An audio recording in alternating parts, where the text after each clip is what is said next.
Our hearts, the hockey world's an unbelievable world. You can't make up for loss. You just can't. It's got to rip the heart out of your chest. Hockey is intertwined in the fabric of our culture. Whether you're a parent, player, coach, or enthusiast, hockey is in our DNA.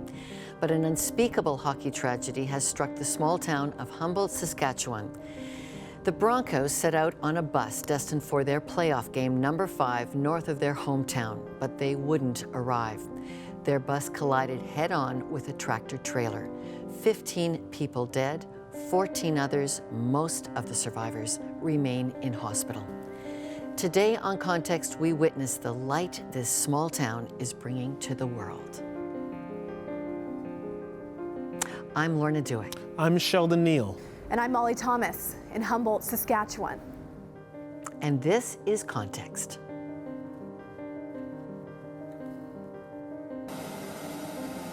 Context was on the ground just hours after the tragic bus crash. We have an exclusive interview with Broncos head coach Darcy Hogan's wife, Christina. And one of the tireless workers into this loss, the mayor of Humboldt, Rob Minch, is with us. It's just really hard to process, I guess, that he's gone. His legacy is sort of what Jamie alluded to in terms of, family first. Colleagues who knew the Humboldt coach best on the ice gathered to tell Molly Thomas about their friend. Bronco chaplain Sean Brando's honesty of the deep grief gripped the nation. Molly will also sit down with Pastor Brando. The best voice to help you understand this is our own Molly Thomas, who grew up in Saskatchewan. She was the CTV morning anchor there. Molly's heart is still so close to her home province. Molly, thank you for being on the ground for us there. What have you discovered in Humboldt's tragedy? It's a horrific time here, Lorna. This is home for me, and it's tragic, but it is important, very important, and I feel honored to be here. I'll tell you that in the last few days, this is the first time we're starting to see a few guys just got off the ice. First time that people were on the ice since this tragedy occurred. Of course, this is the place where the vigil took place, a beautiful vigil where there was standing room only for 3,000 plus guests in this space. So today, a little bit more life around here. Kids are going back to school. People, are trying to remember, but also move on, and so it's a slow journey towards healing. Now, this has been a very public exposure for such an intimate grief. How does small-town Saskatchewan, Humboldt, feel about that? I think the people that I've spoken to have said that they feel honored that not only Saskatchewan, but Western Canada, outside, internationally, people care about this small town. It's 6,000 people, and yet we're so interconnected. If you look at that GoFundMe page, it is upwards of $7 million right now in just a few days. But people from more than 60 different countries are contributing to that. So it just shows you how much love and support there is for this community that has lost so much, how much love and support there is for the families, for the billet families, for the extended hockey family. People here, they feel it, and they're so appreciative, and they thank the world for their prayers. Nobody, of course, plans for anything like this. What has gone on that Saskatchewan's Humboldt community, the whole province, has been able to pull together like this? Well, I think you saw it probably in the service, right? It was a time of somber remembrance of the tragedy that happened, but there was also hope within that service. And many people we've spoken to have been very vocal about their faith, very vocal about who they're leaning on in this tragedy. And, while it is difficult, they sang Amazing Grace. They sang Amazing Grace in this hockey stadium. And for many, that's a way that they're trying to move forward, leaning on the only God that they know. So it is somber yet joyful, because there's still hope, and we've seen the hope. Even the coach's wife, who I had a chance to sit down with, she finds her hope in God and able to guide her own children moving forward. We are going to go shortly to your interview with Christina Hogan. And Molly, I want to just close with this: sorrow, love, and loss. What do you think the rest of us as Canadians can be doing as Humboldt goes into a very challenging future on this? think about this community. Don't forget about them. Don't forget, once the news cameras go away, don't forget that there's wives left behind, there's children left behind. Don't forget that this whole hockey community across Canada is going to be mourning this, and there's so many connected lives. And so as we speak about this, as we talk about it in public places, make sure we understand that these communities are so interconnected, and that we speak about it so with so much respect and so much love for people. Because even being on a plane the other day, I heard people talking about it loudly, and someone said, there's families on this plane. And so we have to be considerate of other people as we speak about these lives, these 15 lives that meant so much to Humboldt. All right, well, great work for you to be out there for us, Molly. Thank you so much. Thanks, guys. Okay, let's go now to your exclusive interview with head coach Darcy Hogan's wife, Christina. Christina, thank you for talking to us. I know this is probably the hardest week of your life. Yeah. I've been around this arena. Every person I talk to speaks about your husband. Darcy this, Darcy that, just so many beautiful things. Known as a coach, an incredible player. Of course, a father. But he was your husband. Who was this man? Well, you'd think he'd be easy to describe because he had so many good qualities, but I think that actually makes it harder. He had kind eyes when you look at him, and that kind of was his eyes. If you could see his eyes, they were his soul. Like, you could see how kind he was. Him in a nutshell, this he made up. There was so much more to him outside the hockey world. He was the man that every night when he came home, he would do devotions with his kids before he would go to bed. Didn't matter if he just had the worst loss ever and his team played awful. Darcy these always bugged me because he bought me so many things. Like, pretty much everything you will ever see me wear, he has bought me. So I was just joking with my mom. I said, I know why he bought me so many presents now, because he had to buy them all in the first half. Christina, take me back to Friday. You found out about this news. What was going through your mind? Well, I got a phone call from one of the board members, and she said, have you heard about an accident? So I tried phoning him, and then I tried phoning Mark, our assistant coach. Because I have everybody's phone numbers, and I tried them a couple times. So then I tried calling Chris Beaudry, because I knew he wasn't on the bus, because he drives himself. And he, just by his voice, I could tell it was bad. So then he just sat at home and paced and waited and prayed and waiting for any news, and kept phoning people. I'm like, do you know anything yet? And they said, no, we just know it's bad. So I think it was maybe about 12:30 when our team chaplain finally phoned and said, I can't tell you officially, but Darcy's gone. Then the police came to my door at 3:30 and confirmed everything, but then I had to tell my kids. How do you do that? Darcy used to do devotions with them every night, and he used to tell them if, I don't think he worded it exactly like if something happened to me or whatever, but he was very, very clear with them. There wasn't a single devotion that went by that he didn't tell them, I don't care if you play hockey, I don't really care what your job is, I don't care any of that. All I care is that you follow Jesus. And and it used to almost annoy me sometimes, because I'm like, you tell them the same thing all the time, I'm going to change up the message, but that was all he cared about. He's just so that's what I told them. I said, Daddy's gone, but we're going to follow Jesus, and we're going to see him again, because that's all we can do now, right? Because we will see him again, and that's, I guess, the only thing holding on. I know it's I laid in bed last night with my 9-year-old, and he just said, I feel like half my heart's gone. He said, it just feels broken, and I know exactly how he feels, and there's really no words to tell your kids except that we'll take it a day at a time.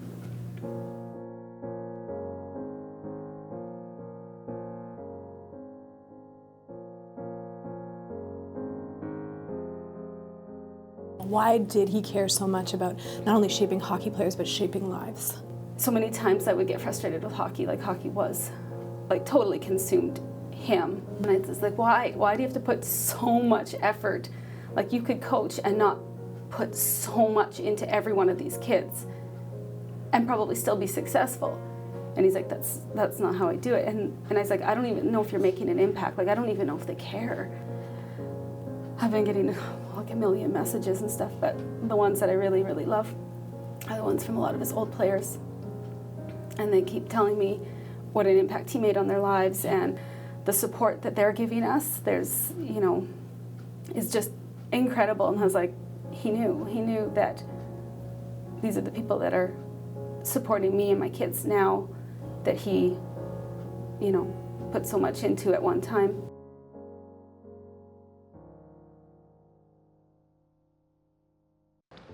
During this time of sorrow and tragedy, Lord, we look to you as our foundation of hope, as our anchor in the storm.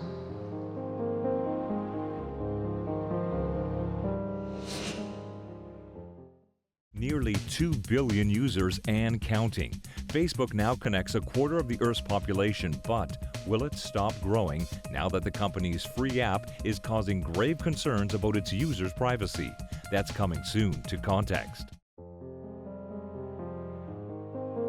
Thank you again for coming, and hopefully we can stand together as a group, as a community, as a province, as a country, together and get through this.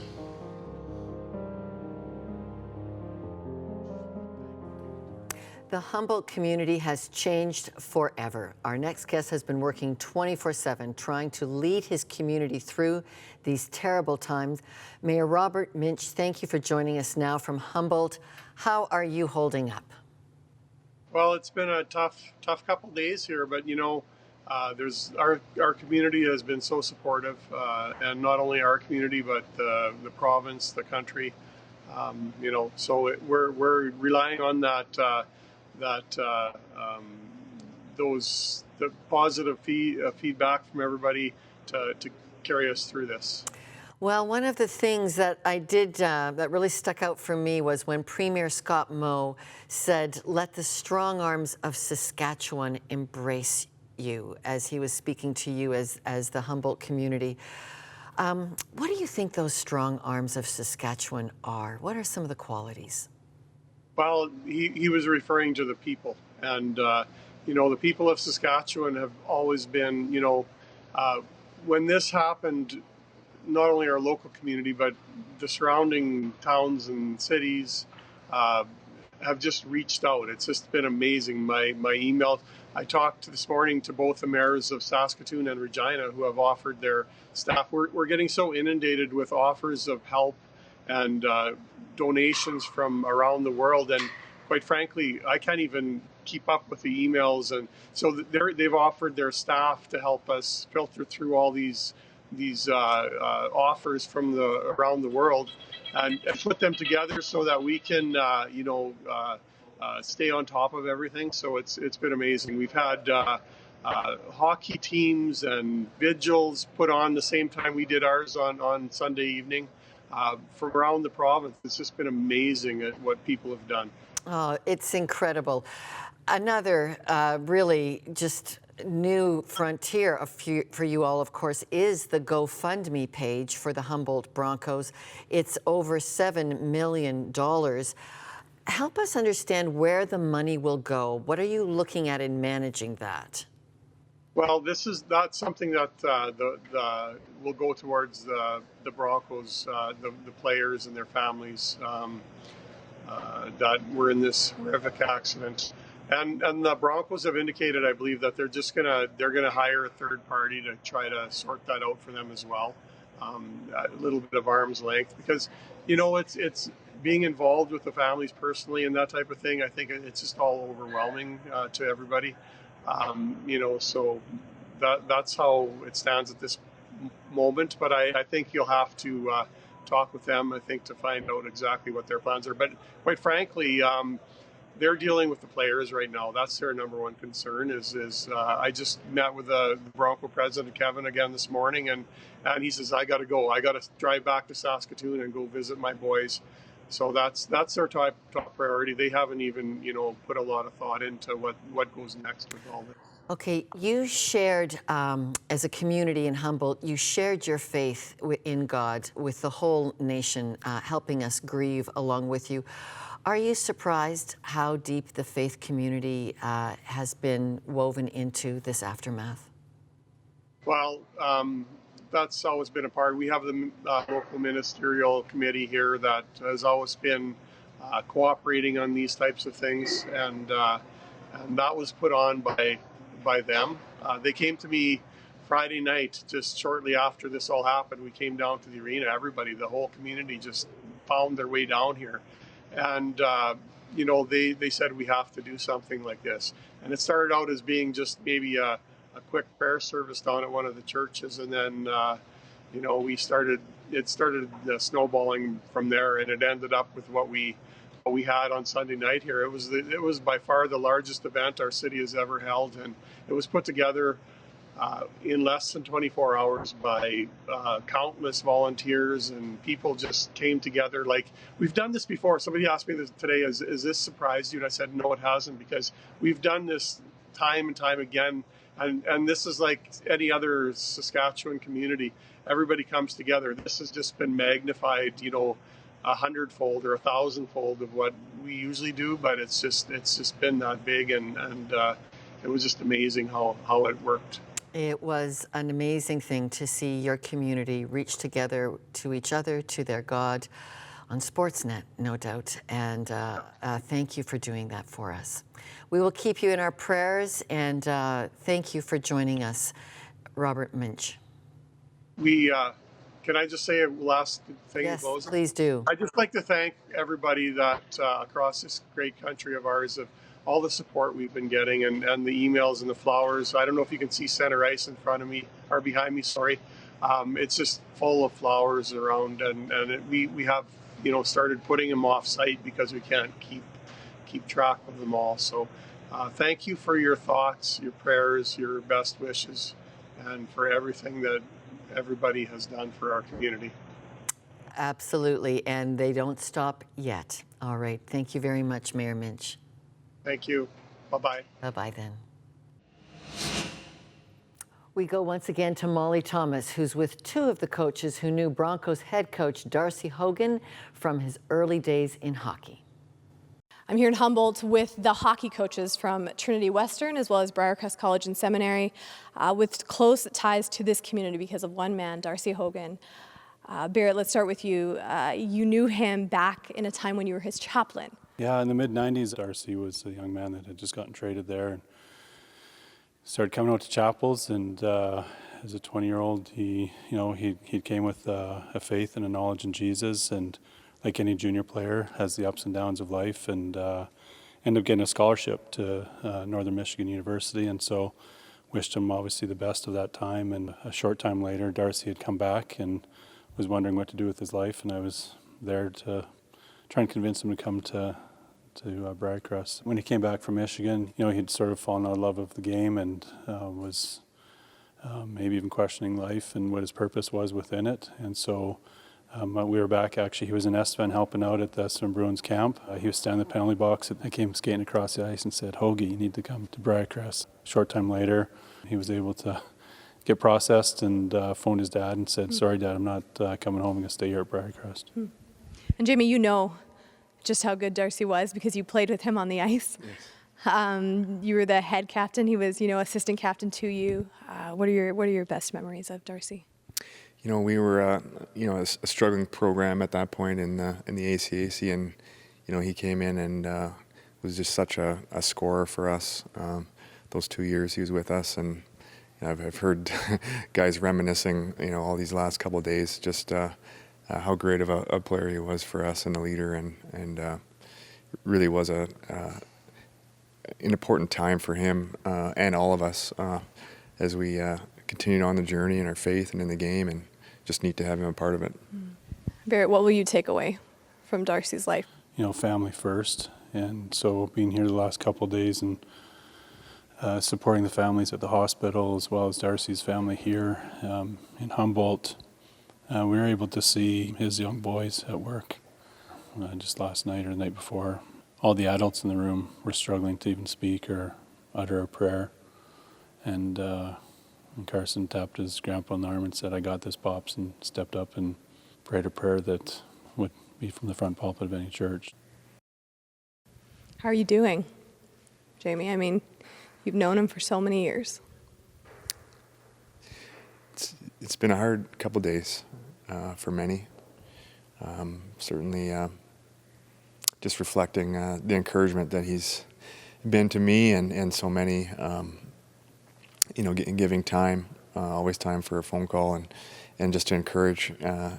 It's ironic, just as coaches, being able to connect and, want to grow and learn from each other. And, at times want to talk hockey and systems and he would bring it back at points and just say, it's about make sure you're taking care of your family. I think maybe lost in a lot of this too is his wife and how much work she does to hold this franchise together. She's the CEO and the chief bottle wash and everything from the bottom of the totem pole, picking up garbage in the lobby and in between periods when fans are out there, to flogging ticket sales to their lotto to try and pay off the debt. And even today she made a comment, Darcy worked so hard to try and help the club get out of debt, and now they'll be out of debt, but it's too bad he had to lose his life to be in that process.